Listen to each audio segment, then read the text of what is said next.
It's only 20,000 years ago that our world was in the tightest cold grip of the last ice age. We are in a world where there is a periodicity of ice ages.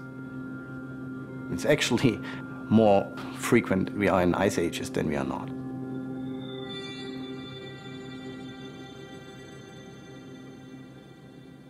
When a glacier is in an advanced state, it makes huge scars and deposits on the continents. It took quite a long time until scientists understood that this was transported by past ice. We'll fly up through here. And geologists mapped out these remnants of the past ice sheets, but they just couldn't get a way to date those. And we should find a hole in the clouds to get through into the main last glacier. They could say, okay, ice was big in Switzerland, and ice was big in the US, and ice was big in New Zealand. But they couldn't tell if that was one event, was it connected, was it one after the other? So what is new? And it's the entire motivation of what we are doing here, is we are now able to date these original remnants in the landscape. We can track back what glaciers did in the past, how it is related to climate change. And that gives us then the link that is needed to predict what is happening in the next 100, 200, 500 years.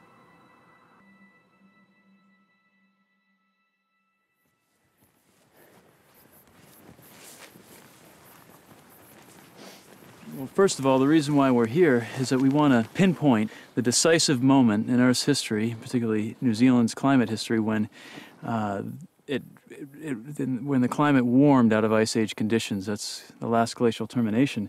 And so we chose this particular ridge because it's a decisive geomorphologic break that suggests the glacier that produced these ridges went from being robust and healthy to rapidly receding.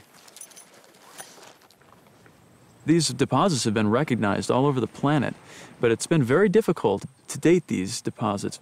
Skyline is 2 degrees above the horizon. 2 degrees. However, within the last few decades, a new technique has emerged. It's called surface exposure dating. And what happens is when, say, a boulder slides off the margin of a glacier and lands in a pile of debris, it's then exposed to the sky and to the incoming cosmic radiation from outer space.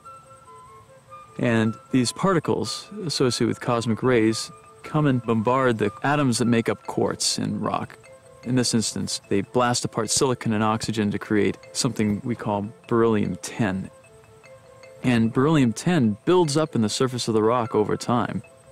And now we have the analytical methods in place to take a sample of rock and measure the number of beryllium atoms in that surface. And we can actually derive a precise age of when that boulder first fell off the last glacier.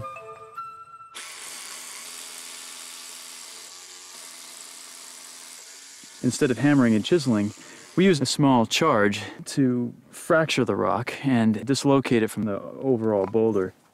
Okay, fire in the hole. Okay, here's our sample. Oh yeah. Oh, that's nice. The surface is preserved.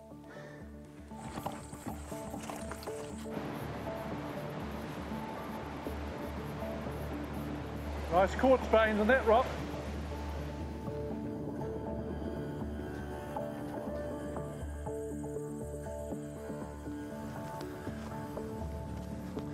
It's well stuck in the ground, this one. Nice quartz veins on this. Yeah, standing right up. That's really good.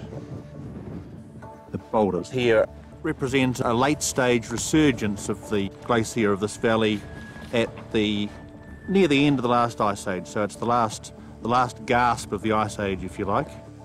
And so that's the reason that this is a very important part of the climate puzzle. Okay, quartz vein height 1. The production rate of beryllium is dependent on elevation. The atmosphere shields the rock from exposure to cosmic rays, which make the beryllium in the quartz. So we need to know the elevation precisely, and so differential GPS is the best way to do that. 43.824 In New Zealand alone, we've collected certainly more than 1,000 samples for beryllium exposure dating. We haven't processed all of them, but we have processed over 500 and determined actual exposure ages. Nice quartz veins. All right. Beautiful. So when we are taking the samples from the field and we have them properly labeled and we bring them back to the lab, and step one is you have to crush the rock. And when you have pulverized the rock, then we throw the rock in really nasty acid and digest most of it and take out the mineral that we like, which is quartz. Then we digest the entire quartz. So there's nothing left than a little yellowish crust in your beaker. And then we go through a very complex and tedious process to isolate the beryllium. With all this procedure, we start with kilograms of rock, we take 100 grams of quartz out, and then we take a few 10,000s of beryllium 10 atoms out of that. So in general, what we are doing in New Zealand is we are reconstructing the local glacier record. We have a chronology and we know how glacier fluctuated. So now to put that into a climate context, we have to compare it to other records, like the Antarctic ice cores. When we do that, we just now are at a level that we can confidently say that glaciers seem to follow closely what happens with the atmospheric carbon dioxide concentration.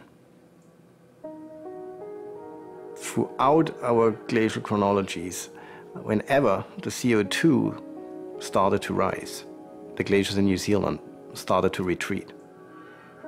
So we think that proves that there's a very close link between greenhouse gases or carbon dioxide and glaciers, which is actually a very bad news. Because we're pumping so much CO2 in the air. If that goes on, then we're having a big problem, much bigger than we thought. Overall, I'd say this research has far exceeded our expectations. Got 4 meters there. We can derive the most incredible information out of the landscape about Earth's climate. And there are so many landforms over so many landscapes that hold incredible details about the history of Earth's climate all over the world that I feel like it's just the beginning of this research endeavor.